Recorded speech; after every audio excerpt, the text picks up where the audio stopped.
অনেকদিন পর একটা ইন্ডিয়ান রেস্টুরেন্টে আসলাম খাবার খেতে। আর খাবার এখানে কি নিয়েছি জানো? আমার ফেভারিট একটা ডিশ, এই দেখো বিরিয়ানি, লেগ পিস দিয়েছে এখানে। আরে বাপরে, কি গরম গরম বিরিয়ানি। বিরিয়ানিটা দেখো কত সুন্দর কালার লাগছে, পুরো লাইট বিরিয়ানি। এখানে এখানে আবার আলু, দারুণ দারুণ। তো বিরিয়ানি এখন খাই।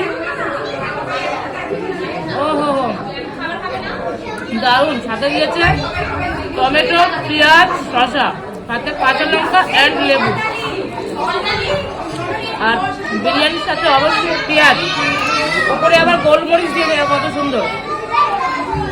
ও দারুণ।